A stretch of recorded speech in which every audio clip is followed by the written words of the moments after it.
Il est 13h à Conakry, si vous nous rejoignez, merci de votre fidélité. Bienvenue dans ce journal, dont voici les titres. Une équipe gouvernementale sur le pont minier Rio Tinto Simandou, c'est dans la préfecture de Forêt-Caria. La ministre était sur place pour constater l'évolution des travaux. On en parle dès le début de ce journal. Contre Conakry de plusieurs responsables du réseau africain, des institutions et fonds de formation professionnelle. 4 jours de travaux pour parler de management, de gestion du temps et des priorités pour les dirigeants. L'équipe est reçue par la ministre de l'Enseignement technique. Lutte contre les accidents ferroviaires, une campagne de sensibilisation cible des populations de Dar Salam à Bessia. C'est pour réduire les risques et protéger les citoyens, notamment les enfants.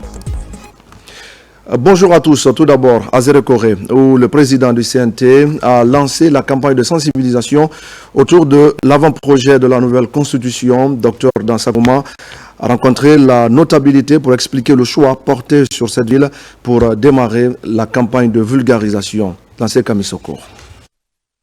Après le lancement officiel de la campagne de vulgarisation de l'avant-projet de la nouvelle constitution, le président du Conseil national de la transition, fidèle aux valeurs ancestrales, s'est rendu chez le patriarche de Zérekoré. Avec le colonel Gwikoya Lambert Zogoulimou, ils ont échangé sur les principes fondamentaux de la future constitution. Une constitution, une fois adoptée, devrait permettre une redistribution équitable des richesses nationales, contribuant ainsi à lutter efficacement contre la pauvreté dans le pays. Ça représente pour moi comme le retour à la source. Avant d'être investi de cette confiance, j'ai eu l'occasion de rendre visite au patriarche qui a formulé des bénédictions pour moi. Si je reviens vers Zérekoré avec une nouvelle position, je pense que c'est un devoir pour moi de présenter mes civilités, mais aussi toutes mes reconnaissances aux autorités traditionnelles de cette ville historique. Mais aussi, comme l'a instruit le président de la République, d'écrire une constitution qui nous ressemble et qui nous rassemble. Ça veut dire une constitution qui prend en compte des réalités socio-politiques et culturelles de notre pays. Alors on ne peut pas aller s'adresser aux étudiants ou s'adresser à une quelconque composante de la société sans s'adresser d'abord aux notables et qui sont les détenteurs de la connaissance visible et invisible. Ces notabilités qui ont vécu tous les temps, tous les moments forts de notre histoire pour nous prodiguer des conseils.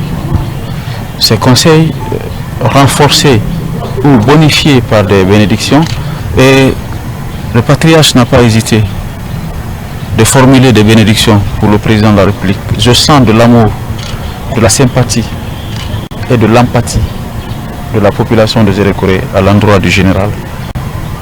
Et le général n'a pas encore fait quelque chose pour la Guinée. Ce qui reste à faire est largement supérieur à ce qui a été commencé. La démarche du président de la transition est hautement appréciée par les sages de Zérekoré. Ils ont réaffirmé leur soutien aux initiatives de paix et de réforme engagées par le général Mamadi Doumbouya. En signe de respect et d'accueil, les sages ont revêtu Dr Dansa Kourma d'une tenue traditionnelle. À quelques encablures de chez le patriarche, l'université de Zérekoré. Dans ce temple du savoir, Dr Dansa Kourma a mis en avant les dispositions de l'avant-projet de la nouvelle constitution afin d'éclairer la lanterne de ces jeunes gens réunis dans un amphithéâtre comble. À cet exercice démocratique est illustratif de tous nos engagements pour la protection de la démocratie dans notre pays. Mais je ne peux terminer, Monsieur le Président, sans vous témoigner l'accompagnement des autorités régionales et préfectorales de la ville de Zérekoré à tous les efforts de développement. Qu'ils en soient vivement remerciés. Enthousiasmés d'apprendre les avantages que confère l'avant-projet de la nouvelle constitution à la jeunesse, ces étudiants se sont déclarés désormais messagers pour une large diffusion des dispositions de ces textes devant servir de loi fondamentale pour notre pays. L'idée est à saluer en tant qu'étudiant en gestion des ressources naturelles et avec les innovations que le département a vraiment apporté.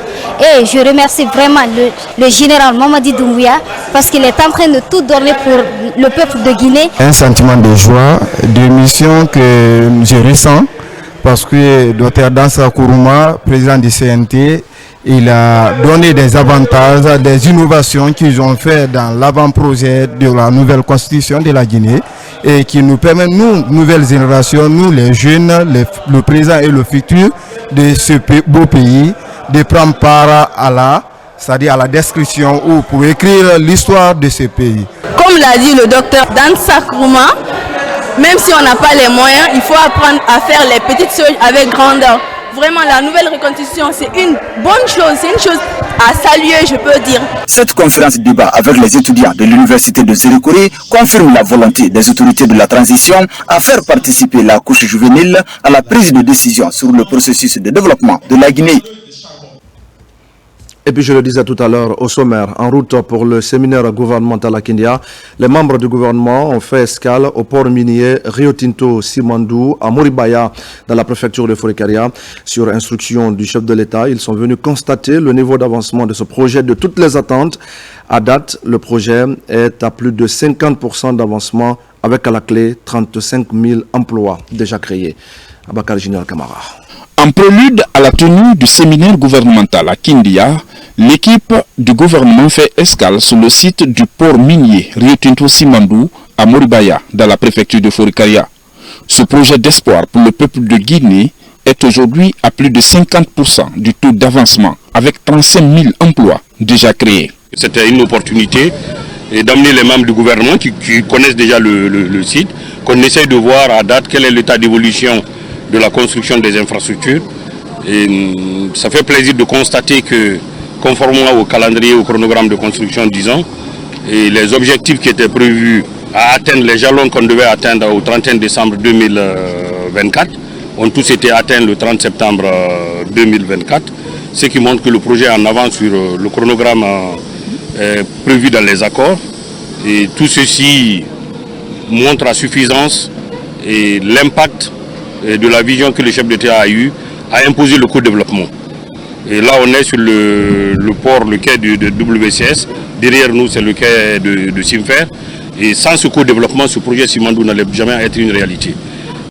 L'espoir renaît dans la croissance économique de la Guinée avec le projet Simandou. Devenu carrefour de tous les géants miniers du monde, les 4 composantes du projet Simandou permettront à la Guinée de garantir sa stabilité macroéconomique. Alors, le séminaire gouvernemental est organisé sur instruction du chef de l'État, le président de la République, le général Mamadi Doumbouya, qui a été coordonné par le Premier ministre, chef du gouvernement Amadou Riba.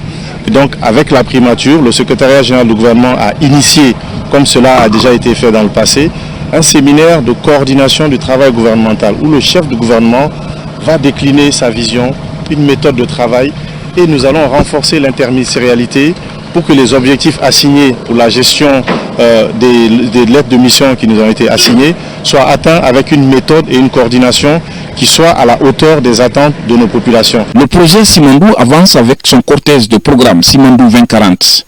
Dans ce programme ambitieux du gouvernement, tous les secteurs de développement économique et social seront touchés, notamment l'agriculture, la santé, la culture, l'éducation, la formation et transfert de compétences, l'industrie sous-traitance permettant aux Guinéens dans leur diversité d'en tirer pleinement profit.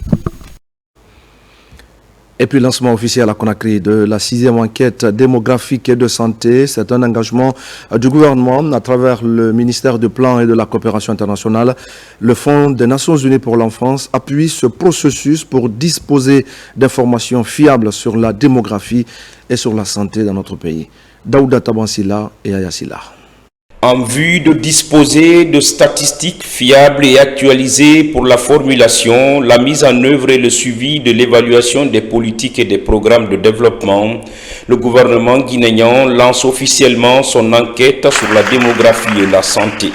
Une 6e édition qui intervient après celle de 2018. La 6e enquête démographique et de santé revêt d'une grande importance, car elle nous permettra de recueillir des données statistiques fiables et valide sur la situation socio-démographique et sanitaire de la population en général, des enfants et des femmes en particulier. La réalisation de cette opération statistique d'envergure nationale exige des ressources humaines de qualité. À ce titre, 175 agents ont été formés pendant 26 jours. Au terme de la formation, 161 enquêteurs et biomarqueurs sont retenus.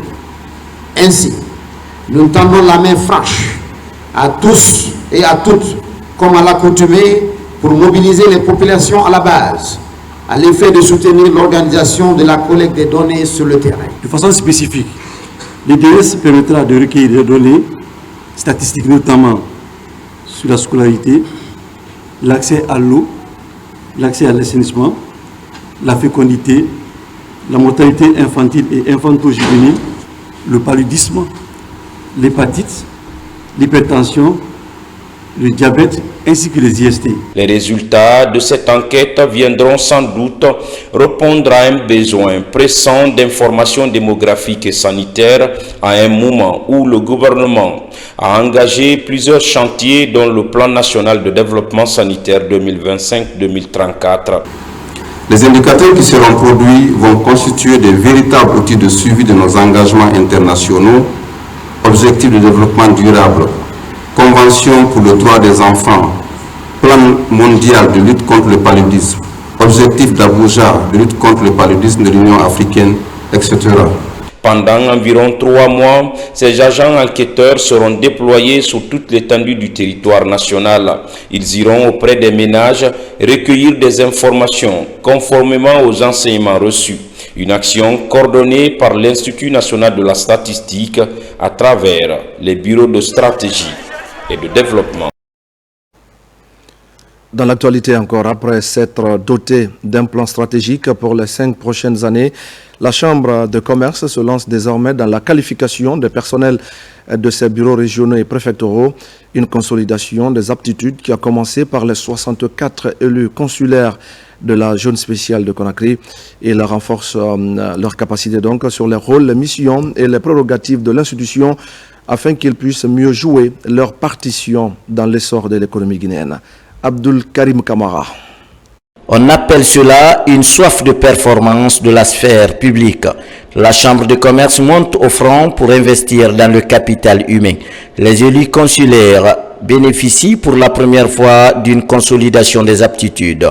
L'institution estime que c'est le passage obligé pour qu'elle joue au mieux son rôle d'interface grâce à un appui technique et financier du Programme des Nations Unies pour le développement. Ça nous permet maintenant de travailler de telle sorte que désormais un élu qui sortira d'ici et partout où il partira dans leur sous-région a déjà atteint maintenant le niveau qui était déjà en retard depuis 19 ans et que nous, désormais, nous serons au même niveau de maîtrise et de compétences avec les autres chambres de commerce de la sous-région et à l'international. Le programme porte sur 6 sessions de formation à l'adresse des 64 élus consulaires de Conakry. Ils s'approprient les outils comme la connaissance de l'institution elle-même, les rôles, missions et prérogatives, mais également les statuts et règlements intérieurs de la Chambre de commerce. Les élus ce sont des représentants des entreprises, au sens large, des opérateurs économiques. Leur relation, bien évidemment, c'est d'être davantage dans la défense des intérêts de ces entreprises. Et ils doivent également veiller à ce que chacune de ces entreprises comprenne l'utilité et le bien fondé de cette Chambre. Et l'engagement du ministère à continuer à accompagner, à être aux côtés de la Chambre, ne cessera pas. À l'ère de cette refondation, sous le grand leadership de son Excellence Monsieur le Président de la République, le général d'armée Mamadi Doumbouya, c'est une ambition de continuer à avancer la croissance, la dynamique de la croissance économique. Après Conakry, les élus des délégations régionales, des antennes préfectorales ainsi que les auditeurs issus des organisations socio-professionnelles et les suppléants dans l'arrière-pays bénéficieront à leur tour du même programme de renforcement de capacité. La Guinée vient également d'abriter la rencontre des directeurs généraux des fonds et institutions du réseau africain, des institutions et fonds de formation professionnelle. La rencontre pilotée par l'Office national de perfectionnement professionnel était centrée sur le management, la gestion du temps et les priorités pour les dirigeants. Après 4 jours d'intenses travaux, les délégations ont été reçues par la ministre de l'Enseignement technique, de la formation professionnelle et de l'emploi, Moussa Komara. Venus du Mali, du Sénégal, du Congo, du Bénin et de la Côte d'Ivoire. Ces directeurs généraux des fonds et institutions de formation professionnelle se dotent de nouveaux outils afin de leur permettre de gérer leur équipe avec efficacité. Il s'agit de renforcer nos capacités, d'apprendre, d'échanger des expériences nous permettant d'atteindre nos objectifs et voire même de consolider des bonnes pratiques au sein du réseau pour que nous puissions grandir à partir des expériences des uns et des autres. Exclusivement concentré sur le management de la performance, la gestion du temps et des priorités pour dirigeants, ce rendez-vous de Conakry intervient après celui de Madagascar en 2023 sur l'initiative du réseau africain des institutions et fonds de formation professionnelle RAFPRO. Au sein de cette formation, nous avons évalué les bases de la gestion de la performance. Nous avons également échangé sur les acteurs, le processus, le timing et les différentes méthodes de fixation des objectifs. La gestion des risques, les modèles d'analyse et les types de risques sont capitalisés à cette rencontre top management. Une belle moisson qui augure de belles perspectives pour ces dirigeants ambitieux de transformer et de donner une nouvelle orientation à leurs différentes institutions. Il faut reconnaître que souvent nous ne maîtrisons pas tous les risques. Cette formation aujourd'hui nous a permis de reconnaître les différents risques auxquels nous pouvons faire face pour bien diriger nos institutions. Très généralement, nous n'avons pas la culture du résultat. Et qui parle de performance doit parler nécessairement de la culture du résultat. Il faudrait que cette culture-là soit expliquée, soit que les agents soient sensibilisés avant d'implémenter au sein de nos institutions. Ce cadre d'échange et de partage d'expériences, de bonnes pratiques est l'un des objectifs clés du RAFPRO, réseau africain des institutions et fonds de formation professionnelle. L'institution regroupe 12 pays africains, dont la Guinée. Et puis l'autonomisation des filles et femmes se concrétise peu à peu à Boké. Tout récemment, un groupe de jeunes filles sélectionnées dans certains ateliers de couture de la préfecture ont bénéficié d'une formation en vue de se prendre en charge. Après cette formation, ces couturières ont reçu des machines. Ce sont des efforts pour soutenir le gouvernement dans ses œuvres qui visent l'autonomisation des femmes du pays. Younoussa Tawel Kamara. La joie s'est mise sur les visages de ces couturières de la préfecture de Boké. Après avoir bénéficié de quelques années de formation en couture d'âme, ces jeunes filles venues des ateliers de couture de Kolabui, Kamsar, Boké Centre et Sangaredi reçoivent enfin des machines à coudre leur permettant de pratiquer ce métier et se prendre en charge. C'est une initiative du programme d'autonomisation socio-économique des filles et femmes de Boké. Je tiens à remercier mes superviseurs. C'est vrai que c'est le rassemblement des jeunes de Guinée qui met en œuvre ce projet-là. Donc nous avons des personnes ressources que nous avons identifiées sur le terrain qui nous accompagnent dans l'encadrement de ces femmes-là, que ce soit l'identification jusqu'à la remise des programmes. Quand on croit en quelque chose, quand on a des exemples que c'est possible, on sait qu'on peut réussir. Bravo pour votre investissement. Même s'il y a des jours où ça devient un petit peu difficile, gardez le cap, continuez. Il ne faut pas abandonner. L'occasion est mise à profit par les encadreurs et autorités préfectorales de Boké pour prodiguer d'utiles conseils aux bénéficiaires. Une bonne utilisation de ces outils en vue de lutter contre le chômage, mais surtout être autonome est vivement recommandé. Le début de toute chose n'est pas facile. Si vous voyez que vous avez été sélectionné, choisi parmi tant de filles à Boké, vous êtes prié d'honorer la responsabilité là et d'accomplir la tâche là. Franchement, les autorités de Boké sont là avec vous. Ce que je peux dire à ces jeunes filles, le premier mari d'une femme, c'est son métier. Vous avez eu la chance de suivre des formations. Profitez-en. Le matériel que vous allez recevoir ici, utilisez-le à bon escient. Après ce groupe, le projet compte former d'autres filles de la préfecture dans divers métiers comme la coiffure et la teinture. Une manière pour les initiateurs d'accompagner le gouvernement dans son programme d'autonomisation des femmes en Guinée. Je le disais également au sommaire, sensibilisation des citoyens et élèves du quartier d'Arsalam dans la commune de Bessia. Ce sont des citoyens qui se trouvent le long des rails. L'objectif est donc de minimiser les risques d'accidents sur la voie ferrée, sauver des vies et protéger les enfants. C'est une initiative de l'amicale des jeunes pour la sauvegarde de la petite enfance. Moussa Bangouara. L'amicale des jeunes pour la sauvegarde de l'enfance et de l'adolescence et Roussal Sebeka se donnent la main pour combattre ensemble les accidents ferroviaires, l'occupation anarchique et le jet des ordures sur les rails. Ici à Dar Salam, dans une école de la commune de Bessia, des causeries éducatives sont organisées. Des messages ont été passés aux élèves et encadreurs d'être vigilants, mais aussi s'éloigner des rails afin d'éviter des accidents. Nous nous réjouissons de cette visite et tout l'effort consenti. Nous exprimons une réelle satisfaction de ce partenariat car il va permettre aux habitants du long des rails de courir moins de risques si toutefois le message tombe dans de bonnes oreilles. Cet acte citoyen, Roussal Sebeka compte l'accompagner à tous les niveaux. L'idéal est de sauver des vies le long de la voie ferrée. Il est important d'enseigner à nos enfants les dangers de la traversée de voies ferrées et de leur apprendre à être prudents sur le chemin de l'école. Il est essentiel de ne jamais stationner près des voies ferrées et de respecter les distances de sécurité. L'accident a des conséquences larges quand tu as accepté surtout un enfant.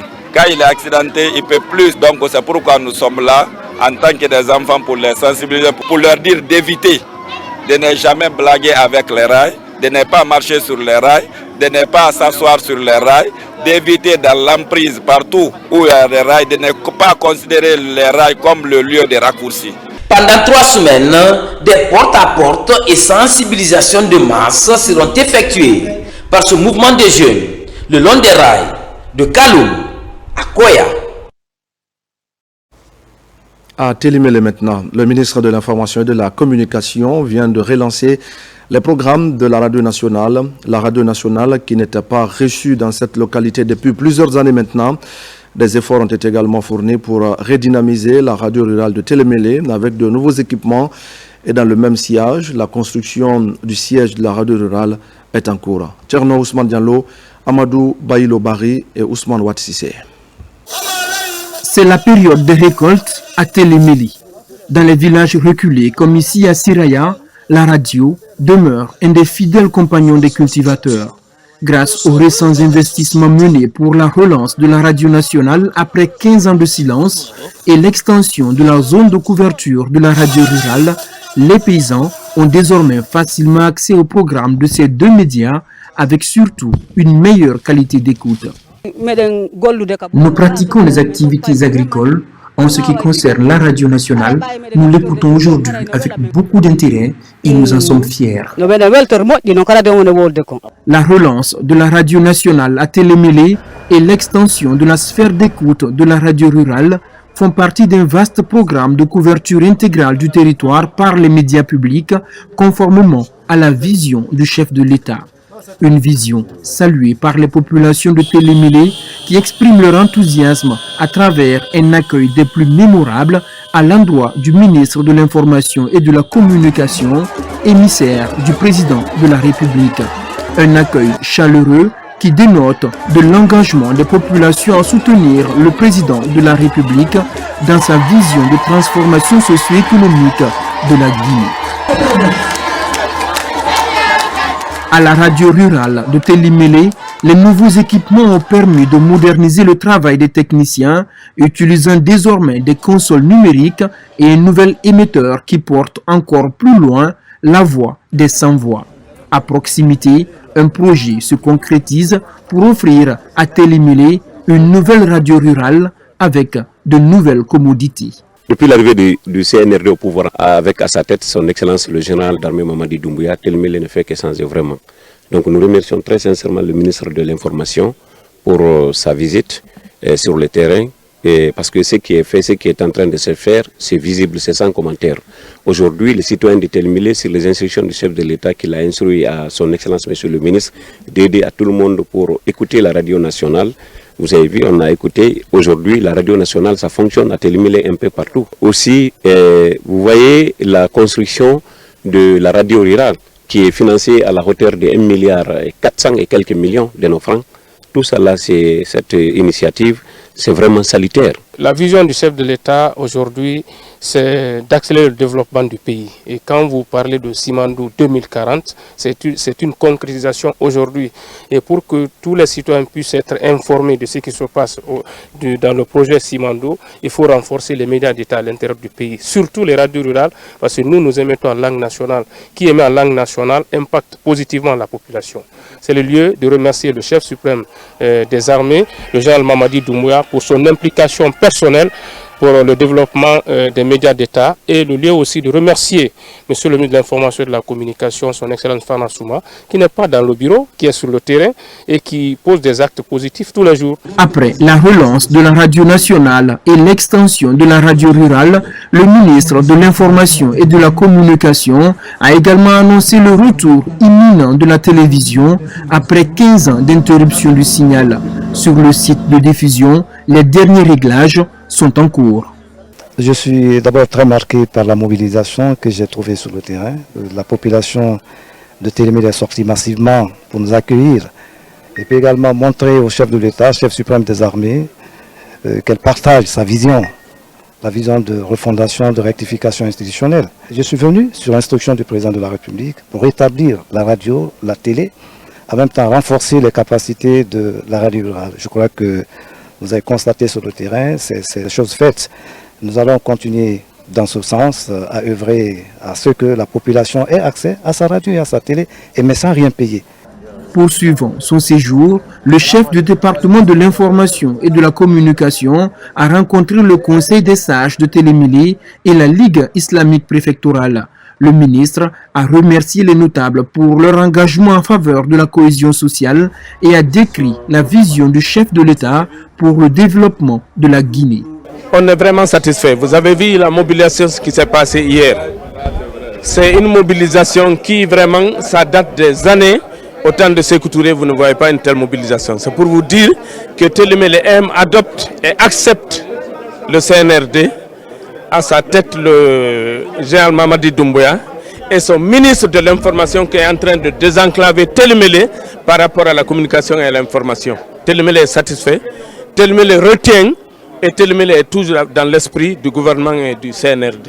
Carrefour stratégique avec 8 préfectures environnantes, Télémélé est plus que jamais au centre de l'attention du gouvernement. Le désenclavement de la préfecture en matière d'information et de communication fait ainsi partie d'un ambitieux programme de développement de la préfecture. Et puis, 3e édition du Salon international de valorisation de pagnes tissés africains à Dakar. La Guinée est le pays invité pour ce rendez-vous du textile africain. Plusieurs stylistes et artisans de notre pays prennent part à l'événement et comptent hisser très haut le label Made in Guinea. Ba Ousmane est notre envoyé spécial à Dakar. Ici, au pied du monument de la Renaissance africaine de Dakar, se tient la 3e édition du Salon international de valorisation de pagnes tissés africains. Un rendez-vous qui célèbre l'ingéniosité des tisserands, teinturières et stylistes modélistes venus de plusieurs pays. Cette 3e édition consacre la Guinée comme pays invité d'honneur. C'est un grand honneur parce que quand nous voyons un peu, avec toutes les réformes qui ont été mises en place au niveau de l'État guinéen, nous voyons que maintenant nous valorisons mieux le pain tissé. Et cette année, nous avons pu labelliser le LEPI comme nous le voyons. Avec la valorisation du contenu local, nous avons beaucoup d'artisans maintenant qui se perfectionnent, qui valorisent maintenant nos pagnes. Nous voyons déjà que quand il y a l'Assemblée nationale, quand il y a le Conseil des ministres, les gens sont habillés en tenue traditionnelle et ça nous a beaucoup marqué. Nous avons invité la Guinée pour pouvoir montrer leur talent, pour pouvoir parler du fait qu'ils ne parlent pas, mais ils ont dans le comportement le consommer local. C'est pour un exemple que nous voulons montrer à l'Afrique tout entière et inviter tous les Africains à faire de même. La Guinée est fortement représentée dans les stands d'exposition. Ça et là, le tissu guinéen se démarque. Des stylistes qui allient tradition et innovation hissent très haut le label Made in Guinea. Nous offrons des tenues prêtes à porter et qui sont faites à base du pain tissé pour respecter la thématique de l'événement, qui sont 100% coton et du Made in Guinée 100%. C'est tissé par les tisserands guinéens créé par les stylistes et cousu par les modélistes de la République de Guinée. Nous sommes là avec 14 artisans, tous des stylistes, des teinturiers, des tisserands, pour mettre en valeur le savoir-faire guinéen dans le domaine du textile. Ce samedi est consacré journée dédiée à la Guinée, l'occasion d'exhiber le savoir-faire guinéen, textile, folklore, mais aussi l'art culinaire à travers des mets dégustés par l'ensemble des exposants. Ce salon est aussi une opportunité de rencontre, d'échange d'expériences et de réseautage, tous unanimes pour la valorisation des compétences locales en garantissant des produits de haute qualité. Et voilà, mesdames et messieurs, c'est la fin de ce journal. Merci à tous de l'avoir suivi. Et je vous retrouve tout à l'heure à 17h pour un nouveau point sur l'actualité de la Guinée. La Guinée, notre paradis, terre de richesse et d'innovation.